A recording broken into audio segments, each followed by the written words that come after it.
والصلاة والسلام على أشرف الأنبياء المرسلين حبيب قلوبنا وشفيع نفوسنا أبي القاسم المصطفى محمد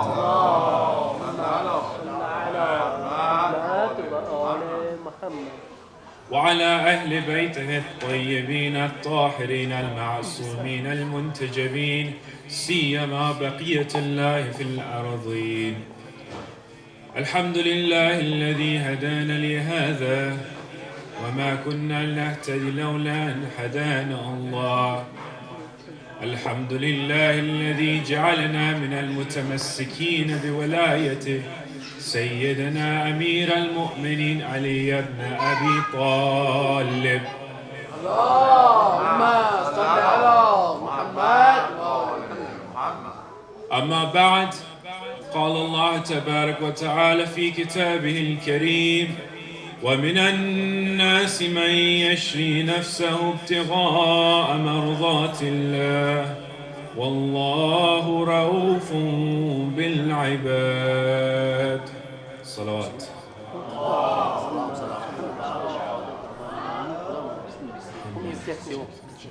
Assalamu alaikum, brothers, sisters, and respected scholars. Tonight is Laylatul Qadr. The 19th of Ramadan is referred to in the Quran as Laylatul Qadr, along with the 21st and the 23rd of the month of Ramadan. So we consider this a Laylatul Qadr. And for those who did not know, Laylatul Qadr, referred to the Quran, is considered khayrun min alf shahr. If I could remove the echo, please, that would be great. Khayrun min alf shahr, not equal to 1,000 months, but it's considered greater than even those months. So we don't even know to what extent is the greatest of this month, of this specific night, if we consider it even greater than 1,000 months. Because Allah subhanahu wa ta'ala says in this surah, this is the night in which Quran, Allah subhanahu wa ta'ala does not refer to it as the Quran. Inna anzalnahu fi laylatil qadr. We have revealed it in the night of decree. Allah subhanahu wa ta'ala is referring the Quran here. And it's referring that this Quran, which was revealed, it was revealed none other than the Holy Prophet Muhammad.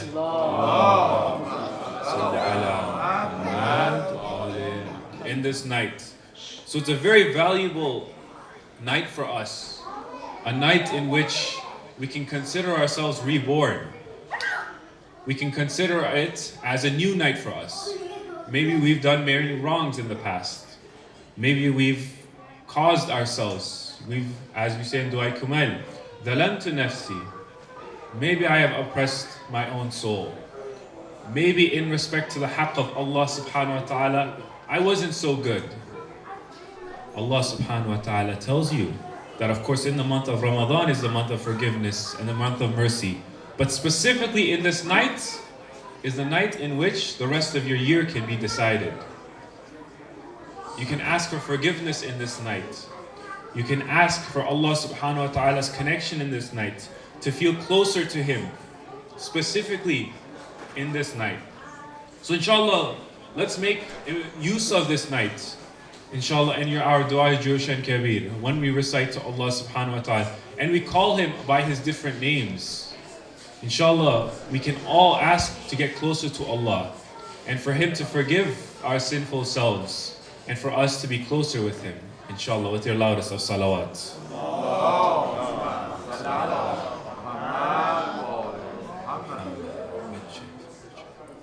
Fuztu wa Rabbil Kaaba.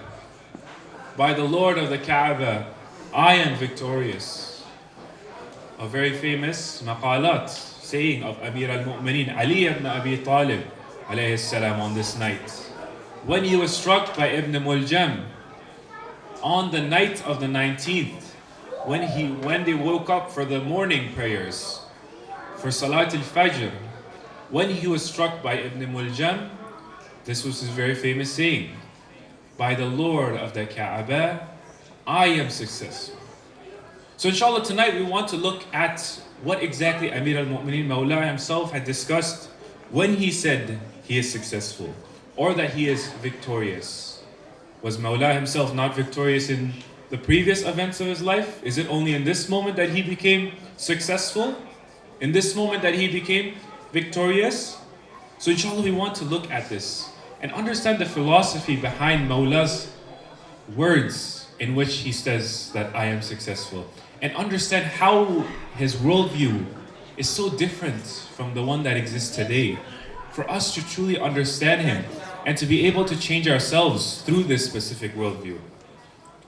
And first of all, one of the most important points here we need to pay attention to is when Mawla himself, he says, Fuztu, I'm successful. It's very different from the common words of success that we talk about. In the Quran, the mu'mineen are considered successful. In Surah Al-Mu'minun. What does Allah subhanahu wa ta'ala say? قَدْ Anyone? أَفْلَحَ الْمُؤْمِنُونَ. The mu'minun are successful. So wait, now we have two different words for success. أَفْلَحَ فَلَحَ and fawzan. So how can we differentiate the meaning of these two? How can we understand why Mawla himself has considered to use the words fawz instead of falahtu, right? So we want to look at this important point. And when we look at it deeper, we understand that fawz is a spiritual type of success. It's a success that exists specifically in the afterlife. It's not a material success. For example, when a farmer, he's able to grow crops, he's able to have a great business, he says, I'm successful. It's a material success. This is aflaha. This farmer is considered successful in a material sense. But when Mawla himself says, Fuztu wa Rabbil Kaaba, by the Lord of the Kaaba I'm successful, he's pointing towards what? That towards Allah subhanahu wa ta'ala. It's not the kingdom of this world that I have attained, but the kingdom of the akhirah. It is not the wealth that I gained within this world that made me successful, but the wealth of the akhirah. So it's this kind of success that we look at when we look at the life of Amir al-Mu'mineen. Now a question might arise when we say, why did Mawla himself say this specifically tonight? Could he not have said it in the previous times? When he was victorious in battle, when he was successful and he defeated the enemies, could he not say, Fuztu wa Rabbil Kaaba then? And for this, we turn towards the Quran to look at what Allah subhanahu wa ta'ala says. مِنَ الْمُؤْمِنِينَ رِجَالٌ صَدَقُوا مَا عَاهَدُوا اللَّهَ عَلَيْهِ. And among the believers are men who have proven true, صَدَقُوا, who have proven true to their pledge. They made an ahd with Allah subhanahu wa ta'ala. And they were successful in that manner. They were able to prove it true. فَمِنْهُمْ مَنْ قَضَى نَحْبَهُ وَمِنْهُمْ مَنْ يَنْتَظِرُ.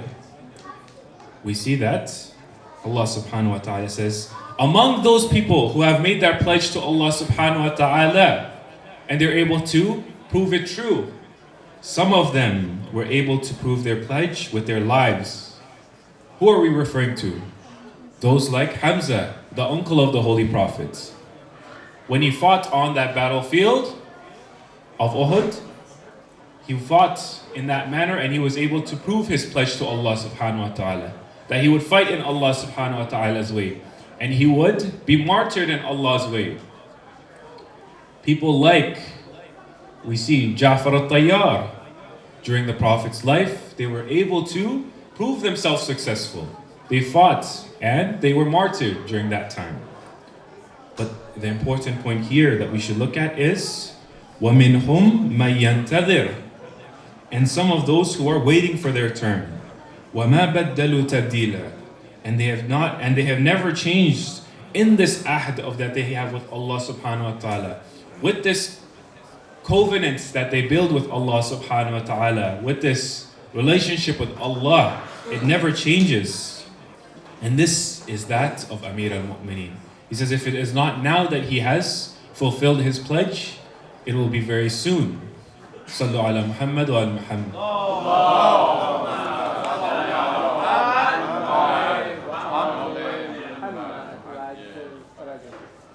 And it is without a doubt confirmed that Mawla himself, Amir al-Mu'mineen alayhi salam, would always wish to fulfill his pledge with Allah subhanahu wa ta'ala. From the very first moments when Rasulullah himself had spread the message of Islam, when he told everyone to join into Islam, to come to this religion, there were kids, for example, who were pelting stones at the Prophet. They would throw stones at the Prophet, and it was Imam Ali alayhi salam, who was just a young child at that time. He was very young. And it was then that he would stop them. He would try to stop these kids from throwing stones or pebbles at the Holy Prophet. And then on, we see that, of course, the most important night in which I referred to at the beginning with the surah, with this specific ayah, وَمِنَ النَّاسِ مَنْ يَشْرِ نَفْسَهُ ابْتِغَاءَ مَرْضَاتِ اللَّهِ وَاللَّهُ رَوْفٌ بِالْعِبَادِ. And there are those who dedicate their whole lives for Allah subhanahu wa ta'ala's pleasure. And Allah is gracious to His servants. This verse specifically has been referred to Imam Ali alayhi salam. Mawla himself, on that night of Hijrah, when the people of Kufa, or rather the people of Mecca, had plotted against the Prophet, they couldn't only have one person do it from a specific tribe. So what did they do? They brought different people from different tribes of Mecca, so that when the people when those of the Prophet, the specific group of the Banu Hashim, they wouldn't be able to attack any group. Because of course, it was one group, one specific person from every single tribe of Mecca. And it was during that time when they were about to assassinate the Holy Prophet. Who was it that stayed in his bed during that time? It was none other than Mawla himself, Amir al-Mu'mineen. It was him that had sold his soul, or rather, he kept his soul for Allah subhanahu wa ta'ala. He dedicated his soul to Allah subhanahu wa ta'ala for him during that night. So when we say Imam Ali alayhi salam was victorious and he was wishing towards giving his life for Allah subhanahu wa ta'ala, we're referring to these times. In Badr, the first battle of Islam, it was Imam Ali alayhi salam who stood up there and fought for the Muslims. He was one of those three who came forward at the beginning to fight. It was Mawla who was ready to dedicate his soul to Allah subhanahu wa ta'ala. In Uhud, we see this being reflected again. Another Fuztu wa Rabbil Kaaba. When we refer to Uhud. When Imam Ali alayhi salam stands and the Holy Prophet is bleeding on his face. It's in those mountains of Uhud when the other followers hear that the Holy Prophet himself, the rumors that the Holy Prophet has died. It's these people who run away from battle. Who is it that stands by the Holy Prophet? None other than Amir al-Mu'mineen Ali ibn Abi Talib. Salawat.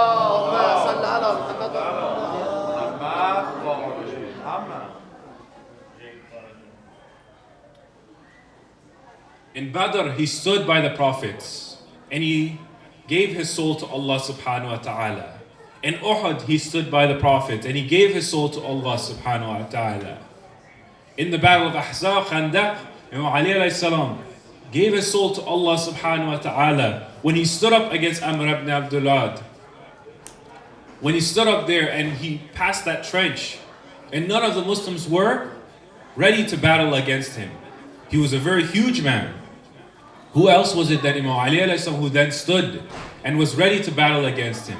And in the moments when he's able to defeat him, and Amr ibn Abdullah is on the ground, in those moments where he's on the ground and he spits on Mawla's face, it is Mawla himself who says, who leaves the battle and enters back again. And he says, when he gives the strike, the decisive coup de grace, when he's able to defeat him, it's during that time where Imam Ali alayhi salam says, this sword is the sword of Allah subhanahu wa ta'ala. It is not the sword of my own desires. It is I who fights for the way of Allah subhanahu wa ta'ala. So we can see also this is a moment in Fuztu Rabbil Kaaba. Another moment in Fuztu Rabbil Kaaba we can see is in Khaybar. Who is it that when the Prophet says, tomorrow I will give my banner to someone who loves Allah and Allah loves him? Who other than Imam Ali alayhi salam, who stood up and lifted the doors of Khaybar? That was Mawla himself. These are all moments, my brothers and sisters, in which Imam Ali alayhi salam showed that he dedicated his life to Allah subhanahu wa ta'ala. And when he says that I'm successful, he means that he's successful in that mission to Allah subhanahu wa ta'ala, to dedicate his life for Allah subhanahu wa ta'ala. So why say it now? Why say it in those moments before he's about to pass, where he says, Fuztu Rabbil Kaaba?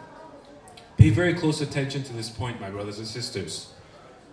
Many people, they were very loyal companions of the Holy Prophet.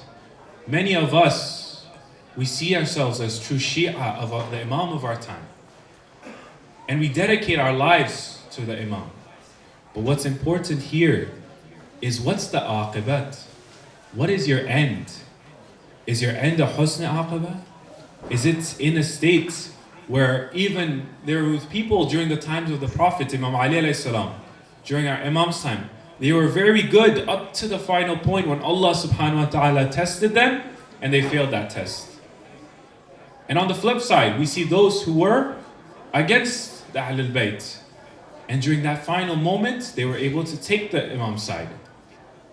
So it's not all of your actions within this world during your lifetime that you need to pay attention to. But what is it at the end that you're doing? If you're still following the path of the Prophet and his blessed family, that's what we need to pay attention to. And I'll give a very important example. Zubayr, who was a follower of Imam Ali alayhi salam. After the passing of the Prophet, Zubayr, along with others, he came to the door of Imam Ali alayhi salam. And he said, Ya Ali, these people in Saqifa, they've chosen themselves a leader other than you. It is your rightful position to take that position of leadership. Imam Ali alayhi salam says, very well, if you wish that we want to take my haqq, then go ahead and come back tomorrow with your head shaved. And there were none but a few. And Zubayr was one of these few. Zubayr was ready to fight alongside Amir al-Mu'mineen Ali ibn Abi Talib alayhi salam. And it was prophesied during the Prophet's time, when he was so close to Imam Ali. He was such a true follower of Imam Ali alayhi salam, that the Prophet once said to Zubayr, he said that there's going to be a time where you're going to be on one side, and Imam Ali alayhi salam is going to be on another side. He said, how is that possible? How can I be against my Mawla? How can I be fighting against him? As we see, then the second caliph passes away, and then the third caliph passes away, and Zubayr is at the door of Imam Ali alayhi salam. He's saying, Ya Mawla, I'm ready to give my allegiance to you. Very good. So he was a follower of Imam Ali alayhi salam. But later on we see during the Khilafah of Imam Ali alayhi salam, when Imam Ali is showing his adala, when he is giving everyone their rightful dues and what they are, what they deserve, we see that Zubayr along with Talha are against Mawla. They are fighting against him. They follow with Aisha on the battle of Jamal, fighting against Amir al-Mu'mineen. So it should show you that you can be the most truest follower of Imam Ali alayhi salam, but if you don't have that husn aqibat, if you don't have that ending, which is that a great ending, then you are nothing. At the end of the day, it's our ending that matters as much as our whole life. And on the flip side, we see the story of Hur ibn Yazid al-Riyahi. Hur was the person who caused Imam Hussein alayhi salam to be stranded in Karbala. He was the one who rejected Imam Hussein alayhi salam on the doors of Kufa. And he told him, you cannot enter. I have been given orders that you cannot enter the city. And even though he had such enmity, or rather we should say he was against our Imam, in those moments, when he hears that they're going to fight against Imam al-Hussein alayhi salam, he comes to the Imam and he says to Imam Hussein, he says that I've done wrong. Forgive me. Imam Hussein alayhi salam then says, you are hur, you are free as your mother named you. So we can see here that it does not matter as much as the end within our own lives. And we never know when that end is. So we need to make sure that we're true followers of Muhammad and Ali Muhammad.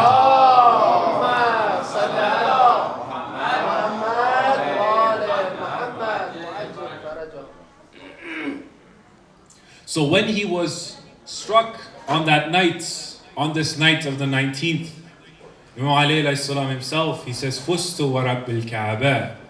He says, by the Lord of the Kaaba, I am successful. Not successful in this world, but successful in my akhirah. For which better place do I pass away? Which better place do I get struck than in a holy place like Masjid al-Kufa? For Fuztu wa Rabbil Kaaba, I am successful by the Lord of the Kaaba in which I was born in. That place where I was born. In such a holy place I was born, in such a holy place I will be struck. It is Imam Ali alayhi salam who spent his whole life and dedicated his whole life to Allah subhanahu wa ta'ala for him to be able to be truly successful in that moment in which Imam Ali alayhi salam is ready to give his life. And this is a night in which Mawla himself, Ali ibn Abi Talib, was expecting to happen. For Rasulullah sallallahu alayhi wa had told him, he prophesied of this event. He told Imam Ali alayhi salam that in one of these nights you will pass away. And he knew this. He knew that any night that this can happen. And Amir al-Mu'mineen, he told Lady Kulthum, he says, my dear daughter, I see that I will be with you for a short time. She says, why is that?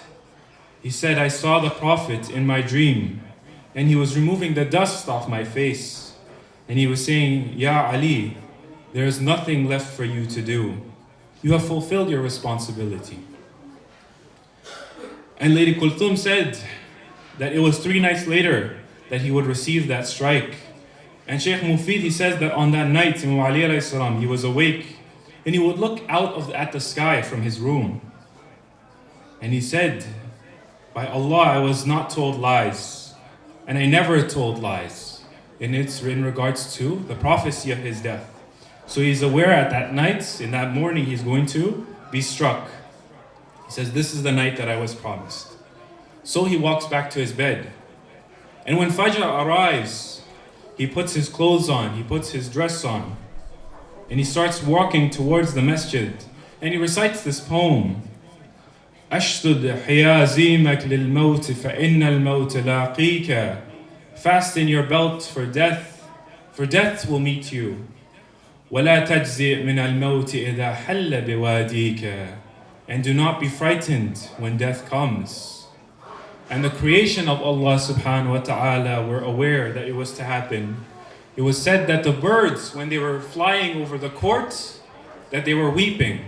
There was sounds of cries of those birds. And the ladies and the servants of Imam Ali alayhi salam were trying to remove them. Imam Ali alayhi salam says, let them be. For they are crying because they are aware of what will happen. And it is assumed that the men will cry as well. And it's when he's struck on his head that he falls from that strike. When he says, Fuztu wa Rabbil Kaaba. And he was struck with the highest honor, in the highest position, in his salah. It was there in Masjid al-Kufa, one of the holiest places. And I'll read this, and tonight to end off, I'll read this Farsi poem, inshallah, for us to remember the striking of Imam Ali alayhi salam. امشب یتیمان کوفه در انتظار تو هستند چشم انتظار قدومت در بین راحت نشستند شاید دوباره بیاید بر دوش او نان و خرما. Says tonight the Yatiman of Kufa, They're waiting for you, Ya Mawla, because who else was it that was giving these yatim food? Who was it that was feeding these yatim?